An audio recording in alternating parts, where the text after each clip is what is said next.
Do të diskutojmë tani mëngjesisht në lidhje me tregun e pasurive të paluajtshme, në rivlerësimi, por njëkohësisht edhe nëse duhet të kemi një rishikim apo jo të tatimit mbi fitimin kapital që paguajnë individët të cilët shesin apo blejnë një pronë. Mëngjesisht do të diskutojmë me Ervin Demirxhiun, ekspert i tregut pasurive të paluajtshme. Ervin, mirë se erdhe. Ta nisim me rivlerësimin, do të fillojmë në fund, nuk kam surpriza, në 2026 në janar dhe do të zgjas një vit. Ka interes? Patjetër që ka interes, do që në momentin e parë që u doli si lajm... Herën e parë fare që u shty disa herë.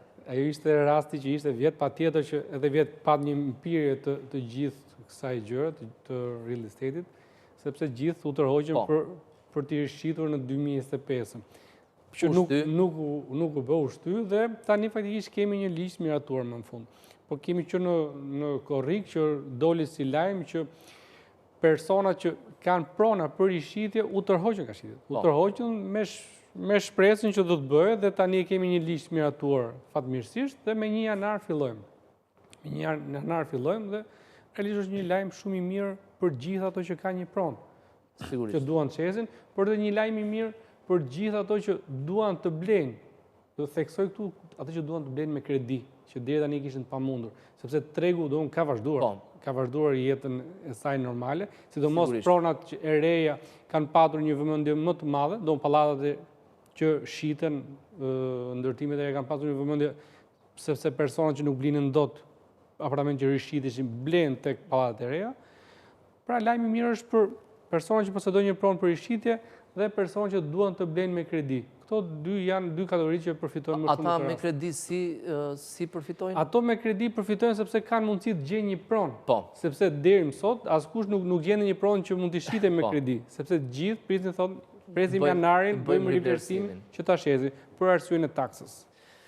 Afati, është i mjaftueshëm një vit sepse edhe shoqatat kërkuan në diskutimet që u bën në komision për paketën fiskale, kërkuan shtyrje të pakne edhe me 6 muaj. Unë mendoj që afati është më si mjaftueshëm. Kushdo që ka...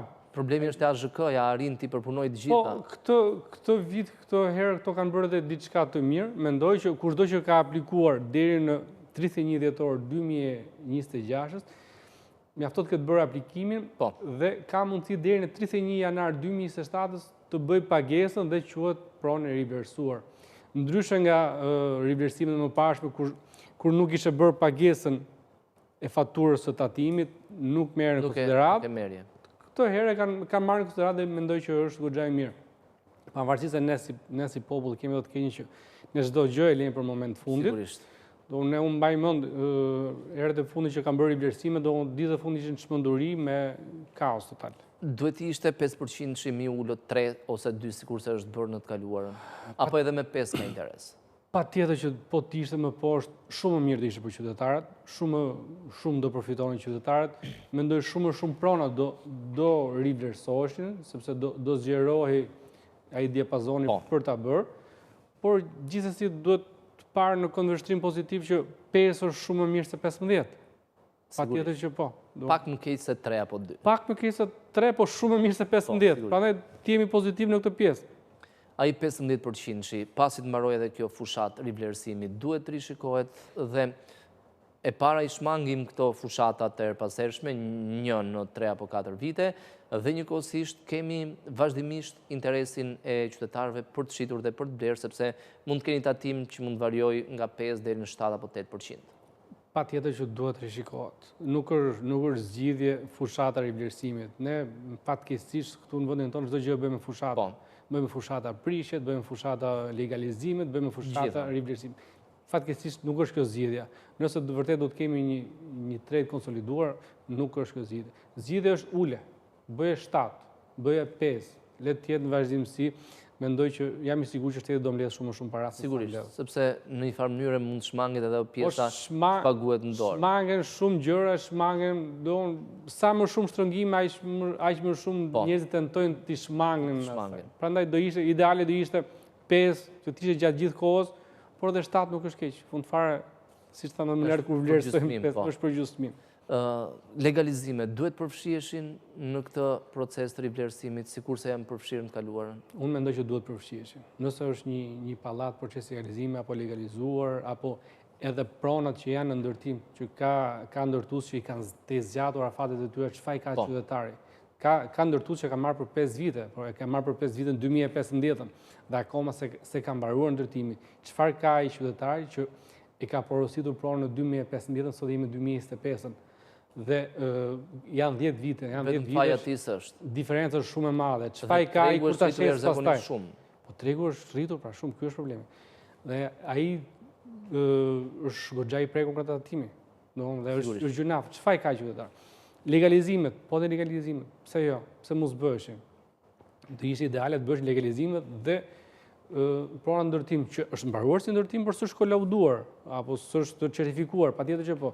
Nuk po flasim tu për pronat në grop, sepse u hodhen shumë shashka, mund të themi që kushdo që ka një pronë që edhe po ndërtohet, nuk po flasim këto që janë në grop. Po flasim për pronat që janë të ndërtuara, janë ezauruara, përfunduara, ezauruara si ndërtim. Patjetër që duhet bëhen. Do ishin në të mirë të gjithëve, edhe të shtetit, edhe qytetarëve, patjetër që po. Ndihen në një farë mënyrë si të përjashtuar nga i gjithë ky proces. Janë të përjashtuar dhe pa fajin e tyre, sepse ato e kanë gjithë dëshirën. Vonesat nuk janë bërë për fajin. Vonesat nuk ka asnjë qytetar nuk ka fajin në vonesën e ndërtimit, në vonesën e certifikimit pronës. Do mbiles ne shikojmë dhe tani konkretisht shumë prona në pallate, edhe për problematikat që ka patur Bashkia e Tiranës nuk janë certifikuar. Duhet të ishin certifikuar që në fillim të janarit ndoshta, në fillim vitit në fal, dhe s'janë certifikuar akoma. Çfarë ka qytetar? Ku? Pra, faji është i shtetit, ti si shtet nuk e funksionuar, të paktën jepi mundësinë qytetarëve. Jepi mundësinë ta rivlerësoj, ta sjell në çmim tregu.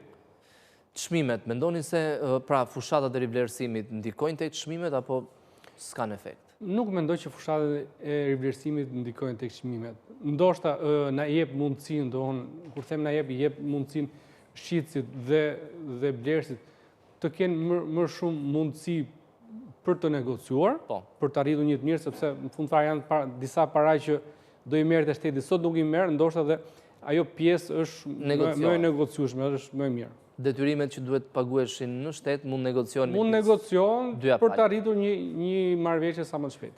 Gjatë kësaj periudhe që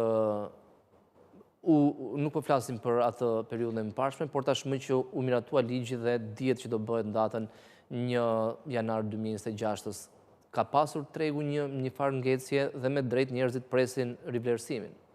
Presin edhe pak muaj. Tregu i ngecur ishte, nuk është se e filloi tani. Unë mendoj që tani po fillon por i merr frym, sepse janë pikërisht kontaktet që e kishin të pamundur për çiu, tani që po rifuten në treg. Pra janë pronë që po rifuten në treg, sigurisht me një marrëveshje, me një kapar rezervimi që transaksionit të kryet. Ideja janë pronë hidhen në treg dhe ka një muaj gjysmë mund presin, çfarë problemi ka. Pres një muaj gjysmë me një kapar rezervimi dhe sigurisht që shitja bëhet në moment që të bëhet rivlerësimi pronës. Një qytetar, çfarë duhet bëj në momentin që nis rivlerësimi? Se kam shtypjen vetë ai se bën dot. Pra cilat janë hapat që ai duhet? Ka dy mënyra për ta bërë rivlerësimin. Një mënyrë është ta rivlerësoj me çmimin e referencës, me çmimet e tregut. Dhe këtë mund ta bëj vetë apo? Ato mund ta bëj vetë nëpërmjet e-Albanias, mendoj që mund ta bëj në zyrat e ASHK-s, të aplikoj, ose ta bëj me çmim tregu. Dhe me çmim tregu bëhet vetëm me një ekspert licencuar. Një ekspert licencuar shkon, shikon pronën, bën një raport vlerësimi të detajuar, dhe pastaj me raportin e vlerësimit që eksperti i jep qytetarit, e dorëzon, mund ta bëj aplikimin tek noteri, mendoj që do jetë akoma më mirë, apo edhe vetëm nëpërmjet e-Albanias. Pra, në një farë mënyre është e thjeshtë në dyja rastet. Patjetër që është. Kosto ka në rastin kur e bën me një vlerësues. Në rastin që e bën me një vlerësues është kostoja e raportit vlerësimit. Që mund të variojnë varësi të pronës, nga 15.000 lekë të reja deri në varësi të pronës. Po gjithsesi përfitimi është shumë i madh krahasuar me kostot që mund të ketë. Patjetër që po ne sot kemi prona në treg që nga shitja e saj mund shkojë edhe 50.000 euro, që janë tatim për shtetin. Sigurisht që është fitim. Do nuk është asgjë të paguaj 5% të kësaj vlere dhe 15.000 lekë apo 20.000 lekë sa mund të kushtojë raporti vlerësimit, janë qesharake. kërkesa vjon tjetë prezente në mënyrë të veçantë në kryeqytet, sepse shohim çmime apartamentesh 200, 250, 300 apo edhe më shumë mirë. Kërkesë realisht ka. Do në kërkesa vazhdon të jetë e njëjtë, siç tham për pronat që rishqiten sigurisht që kishte një rënje për vetë situatën, por pronat që janë në ndërtim sigurisht që kanë vazhduar një jetë të qetë, mund të themi një normalitet të tyre në shitje. Zonat e preferuara? Tani ne kemi thonë gjithmonë qendra është patjetër. Gjithmonë qendra është ajo, po mundësia pastaj aftësia për të blerë pastaj i çon aty ku e kanë mundësinë. Sot është bërë dhe një treg goxha i rëndësishëm, është bërë dhe Kamza. Është bërë dhe Vora, që janë satelitët e Tiranës. Njerëzit e shikojnë. Pra ka interes edhe në këto qytete? Patjetër që ka. E shikojnë në pamundur në buxhetin që kanë vetë persona. E shikojnë në pamundur që të blenë diku në Tiranë dhe shkojnë në Kamës, shkojnë në Vorë, shkojnë në Universiti, që është një zonë ndërmjetme.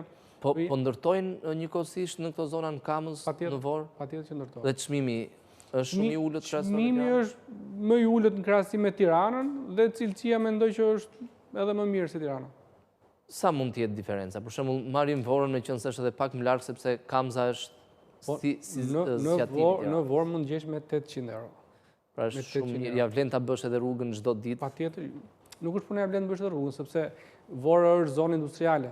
Do Vora ka potencial shumë për punojësit. Do kushdo që jeton Vorë nuk ka nevojë fare të vinë në Tiranë sepse është sigurt që do të gjejë punën në atë zonë atje.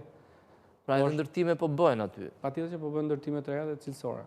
Në Tiranë, zonat më të lira, vjojnë tjenë ato prapë periferiket? Periferiket, ato janë Paskuqani, si gjithmonë, është pjesë e Zberishtit, pjesa e Freskut po flasim lartë Linz, tani nuk flasim Freskut poshtë, se Freskut poshtë është goxha lartë, sepse është e aksesueshme. Sa mund variojnë çmimet? Pra, flasim për çmimet më të ulta në Tiranë. Tani, zonën e Paskuqanit kemi 1200, 1300, mund gjemë dhe më pak në varësi të në base lokacioni ku është? Jo, lokacioni, fazës punimit, sepse janë zona të reja, në moment që është në grop, sigurisht mund të negociosh goxha çmim. Po, në base po zhvillohet më mirë ajo zonë, Ervin, me qenë se është... Unë them që po zhvillohet më mirë, do zhvillohet goxha më mirë. Se fund fare po flasim për pronat që po ndërtohen 2025-ën. Unë deri diku janë arrit disa standarde. Po. Dhe mendoj që si ndërtimi është më cilësor, por dhe ato hapësirat do respektohen shumë më shumë se që kanë qenë përpara. Unë gjithmonë i sugjeroj faktikisht. Është zonë potenciale, qoftë për të jetuar, qoftë për investim? Patjetër që është. Patjetër që është, thash, është zonë që po zhvillohet tani dhe ka disa standarde. Po. Që tek rrugët, ndoshta mendoj që janë parashikuar dhe shkollat, kopshte, ajo çfarë i duhet një familje. Pra vëmendja që ishte para pak vitesh qoftë në Astire, marrim si shembull, apo edhe në Fresk, tashmë për të rinë bëhet fjalë, po zhvendoset në Paskuqani. Unë mendoj që Paskuqani do bëhet shumë më mirë se sa Astiri. Do ndërtohet me planimetri, me rregulla. Do ndërtohet me një plan urban goxha më të mirë dhe goxha më cilësor. Nëse ne shkojmë në Astir sot, s'ke një shkollë, s'ke një gjimnaz, s'ke një kopësh etj. Mendoj që trafiku i tmerrshëm. Trafiku të Tirana gjithë një trafik do jetë, trafiku do e kemi, nuk të pak në kemi facilitetet e tjera, kemi shkollën, kemi kopshtin, kemi qerën, kemi qendër shëndetësore, kemi ato që shaj duhet një familje, kjo është rëndësishme. Dhe ta mbyllim me breakdating, ka një fytyrë tjetër krahasuar me Tiranën, qoftë edhe për sa i përket kërkesës, por edhe çmimeve, apo trendi është i njëjtë? Por edhe atyre që i blejmë, pra kush i blen? Tani, breakdati faktikisht po zëmë më shumë vëmendje, do unë u bë ca kohë që breakdati po zë goxha vëmendje në shitjen e pronave. Janë tuajt që blen, janë vendasit që blen, janë ato që e kanë mundësinë një shtëpi të dytë, e kanë mundësinë shtëpi pushimi, kanë mundësinë e investimit, do unë që kanë disa para të kursyera, pse mos të investojnë. Do unë gjemë blerës nga të gjitha kategoritë. Të huajt e kanë thjesht për të blerë një shtëpi? Të huajt e kanë shumë thjesht. Kanë fjalën për... Nga burokracitë e burokracitë e procedurat. Nuk është një lloj si sigur të jetë një shqiptar. Si shtetat shqiptare. Asnjë lloj problematike. Çdo i huaj mund blej flasim për apartamente. Po, apartamente, po. Për sa i përket pronave që kanë truall, kanë tokë, ato nuk blen dot të huajt. Vetëm si shoqëri, si individ nuk blen dot. Është thuajse e pamundur si individ. Po, nuk e lejon ligji shqiptar që një huaj të blej tokë në Shqipëri. Ka edhe për ta mbyllur bisedën Ervin, aty ku e nisë me rivlerësimin, ka një përllogaritje të parafort, të referuar edhe fushatave të mëparshme të bëra se sa mund të jetë interesi i shqiptarëve për të bërë rivlerësimin? Me numra nuk mund të flasim, por mendoj që ka interes më shumë se procesi i vlerësimit paraardhës që ishte. Ka më shumë sepse edhe dinamika e çmimeve ka qenë goxha më e lartë, çmimet janë rritur goxha më shumë dhe janë rritur çmimet, janë rritur referencat, janë shumë faktorë që pronat i kalojnë një vlerë aktuale shumë të ulët në krahasim me tregun që jemi.